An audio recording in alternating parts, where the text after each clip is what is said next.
안녕하세요. 위대한 요리장의 생애와 맛있는 맛 이야기 요리사랑 연구소 김강호TV 김강호 교수입니다. 이번 시간에는 건강하게 130살까지 살자 그 38번째로 누구보다 건강에 관심이 많으며 또 실천하려고 애쓰는 김강호TV 김강호의 아침 식사법을 공개하여 구독자 여러분들의 건강에 부족하지만 팁들이라도 일조를 해보자는 마음으로 창피함을 무릅쓰고 가감없이 저의 일상의 아침 식사법을 공개해 보려고 합니다. 아침 식사의 중요성은 제가 언급하지 않아도 모두가 잘 알고 있는 사실입니다. 아침 식사는 신진대사를 자극하고 에너지를 공급하며 영양소를 보충하는 아주 중요한 식사입니다. 우리가 아침을 거르게 되면 인체의 신진대사가 느려지고 점심과 저녁에 과식할 가능성이 높아지며 이는 체중 증가와 건강 문제를 초래할 수가 있습니다.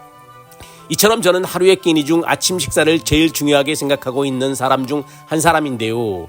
이 사실을 잘 알고 있는 저의 동갑내기 10년지기 안태용 박사님의 레시피 부탁의 의뢰가 있었기에 오늘 영상을 담아 공유하기로 마음먹었습니다. 오래전부터 식품 영양학을 가르쳐온 저는 물과 비타민C의 중요성을 잘 알고 있는 사람인데요. 아침에 일어나자마자 습관처럼 빈속에 1000ml 비타민C 알약을 많은 물과 함께 섭취합니다. 먹어야 되는데요. 200ml 정도를 먹어야겠습니다. 빈속에 비타민C 알약을 먹으면 위에 부담이스럽다라는 얘기를 하는데요. 저는 서울대학교 이왕재 교수님 강의 내용을 보고 의심하지 않고 빈속에 비타민C를 먹습니다. 김강호TV 김강호겠습니다. 아침 식사 메뉴를 공개를 하겠습니다. 저는 아침 식사를 비타민 위주로 먹는다고 말씀드렸는데요. 수용성 비타민은 꾸준하게 매일 섭취를 몇 끼마다 섭취를 해야 되기 때문에 아침은 비타민 위주로, 점심은 탄수화물 위주로, 저녁은 단백질 위주로 먹습니다. 필수 영양소가 약 45가지가 되는데요. 저는 40가지의 식재료를 먹어야지 가능하다고 판단을 하고 있습니다. 제일 먼저 칼슘의 섭취를 위해서요. 새우랑 멸치랑 들어있는 바다가 보낸 선물 드라이 된 제품을 사용하고 있습니다. 한 스푼을 먼저 집어넣고 있고요. 비타민 D하고 칼슘이 풍부하게 들어있겠죠. 그 다음 이제 크랜베리를 사용하는데요. 크랜베리, 건과된 크랜베리를 먹습니다. 크랜베리 영양 성분이 비타민 A나 리보플라민, 칼슘, 철분 등의 미네랄과 식이섬유가 풍부해서 건강에 매우 좋습니다. 이러한 성분은 건강 유지에 도움이 되겠죠. 그 다음에 다블포화 지방산의 대두, 캐슈넛을 볶아서 한 스푼 넣고요. 호두와 잣, 캐슈넛, 호두와 잣 세 종류의 견과류를 집어넣습니다. 견과류는 다블포화 지방산과 비타민 E, 엽산, 카로티노이드를 포함한 뇌 건강을 지원하는 특징이 있는 영양소가 매우 풍부합니다.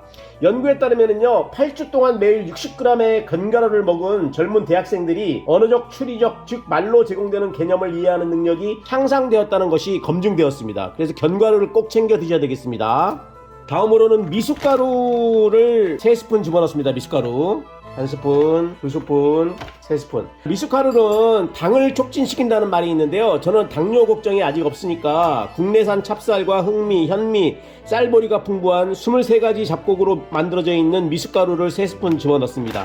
다음으로 집어넣는 것은 이 오트밀인데요. 3대1로 오트밀 1, 미숫가루 3으로 집어넣습니다. 이 오트밀은요, 소화를 돕고 다이어트에 매우 좋습니다. 이것은 혈당 수치를 낮추고요, 당뇨병을 예방합니다. 유방암에 매우 좋다라는 연구 결과가 있는데요, 피부 미용에도 효과가 있다고 알려져 있습니다. 오트밀 많이 드시기 바랍니다.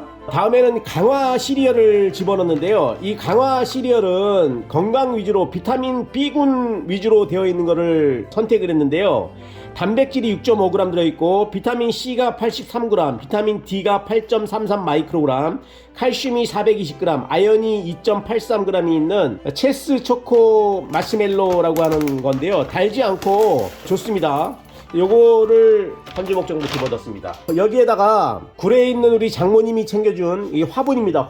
화분이 잘 모르시는 분 많을 것 같은데요. 화분은 벌들이 꽃에서 화미를 수집하면서 모아들인 것인데요. 순수한 단백질과 탄수화물, 미네랄, 필수 아미노산 8가지와 10가지의 비타민이 있는 영양이 풍부한 식품입니다. 순수 자연산이고요. 지리산에서 뽑아온 장모님이 주신 화분 한 스푼 집어넣고요. 견과류는 한 요 정도로 섞습니다. 하루 한 끼 먹기에는 이렇게 부담 부담스럽지 않은 것이기 때문에 잘 섞어서요. 여기다 과일 3-4가지 정도를 준비되는데요. 과일은 집에 있는 과일을 일반적으로 사용합니다. 특별히 뭐 선호하는 과일이 없고요. 저는 가장 중요하게 생각하는 것은 이 사과입니다. 사과는 식이섬유를 위해서 껍질째 먹는 게 중요한데요. 사과는 저는 싼 못난이 사과를 사용하고 있습니다. 어차피 입으로 들어가기 때문에 사과의 효능은 상품에 따라서 가격의 차이가 매우 나기 때문에 인터넷을 통해서 못난이 사과를 사용하고 있습니다. 이 사과는 칼슘이 풍부해서요, 고혈압을 예방하고 펙틴이 또 풍부하고 그래서 당뇨를 예방합니다. 사과산과 구연산은 피로회복에 효과가 있고요, 이 껍질의 식이섬유는 변비를 예방하니까 꼭 같이 먹어줘야 되고 대장암도 같이 예방해주는 것으로 알려져 있습니다. 사과 여러분 많이 드셔야 됩니다. 껍질째 깨끗이 씻어서 안에 속 내용을 자른 다음에 큼지막하게 썰어서 집어넣습니다. 깍두기 형식으로. 사과를 너무 짧게 썰면은 먹는 식감이 없기 때문에 의도적으로 좀 크게 썰어서 씹어야지만 목에 넘어갈 수 있도록 합니다. 그래야지 아밀로펙틴이 침에서 분비돼 가지고 소화를 돕겠죠. 사과는 반 개 정도를 먹습니다. 여기에다가 비타민 C의 보류인 키위 아주 좋습니다. 비타민 덩어리죠. 키위를 반 개 넣고요. 감귤류를 쓰는데요. 저는 이제 감하고 귤의 유를 감귤류라고 하는데 자몽을 사용합니다. 사용하고 남은 자몽이 있는데요. 4분의 1개나 3분의 1개의 자몽을 사용합니다. 이 자몽은요, 다양한 건강에 효능이 있는 아주 뛰어난 과일입니다. 칼로리가 낮고 식이섬유가 풍부하고 지방 분해를 도와주고요, 체중 감량에 기여를 합니다. 비타민C가 매우 풍부하고요, 펙틴 성분도 풍부합니다. 모든 과일이 다 그렇죠. 콜레스테롤을 낮추고 혈관 건강에도 특이하게 효과가 있다고 알려져 있습니다.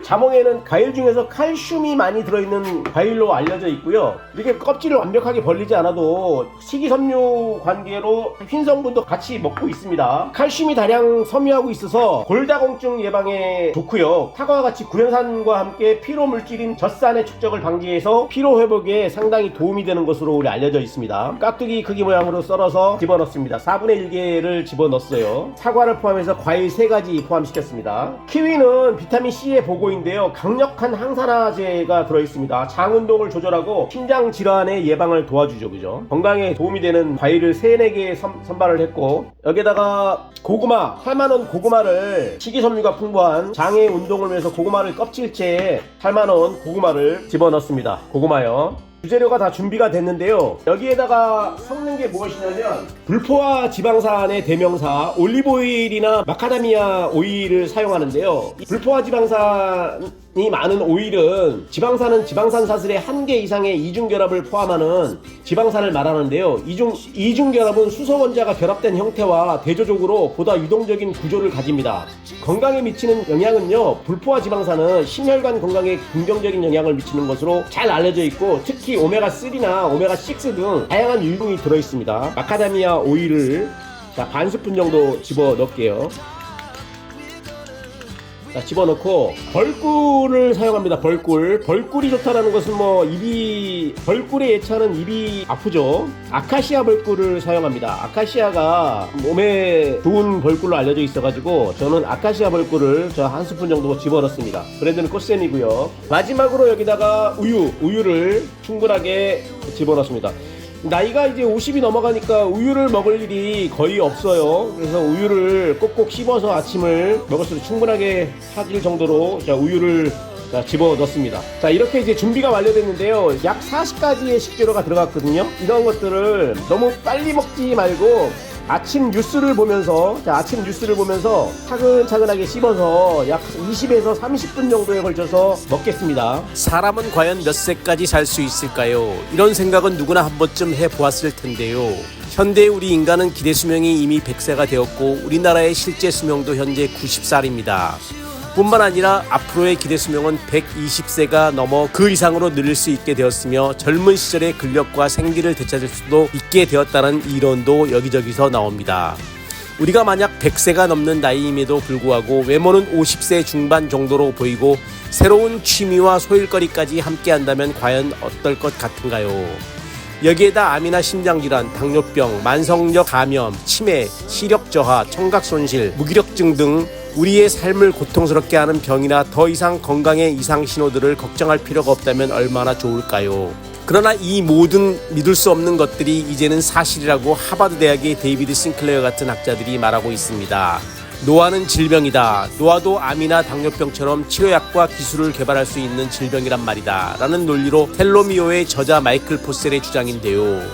그도 그럴 것이 인간 게놈 프로젝트에 의하면 노화와 질병의 원인 중 유전적인 것이 30%밖에 되지 않는다고 합니다.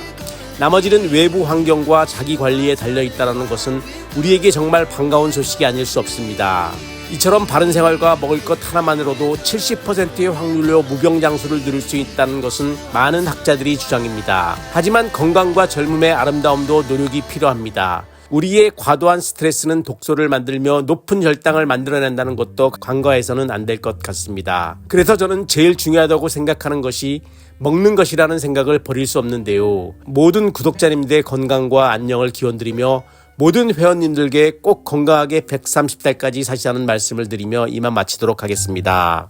여러분 안녕하세요. 김강호TV 김강호교수입니다. 오늘이 5월 1일 근로자의 날 오전 한 6시 정도 됐는데요. 아침을 어떻게 먹는지 궁금한지 친한 교수님이 있는데 안태홍 교수님이라고 영국에서 써리대 석박사 하신 분이 있습니다. 그분이 통화를 하다가 아침을 어떻게 먹냐고 물어서 이야기했더니 꼭 공개를 했으면 좋겠다. 레시피를 좀 적어달라 이렇게 얘기를 해가지고 오늘 아침을 어떻게 먹는지 공개를 해보기로 했습니다. 제가 영양학을 가르치고 나서 건강에 관심이 상당히 많은데요. 아침에 어떻게 건강 관리를 해야 되는지 제 나름대로의 소신을 가지고 관리를 하고 있으니까 같이 관리를 하고 있는 모습을 같이 공유해 보도록 하겠습니다. 같이 한번 보시죠.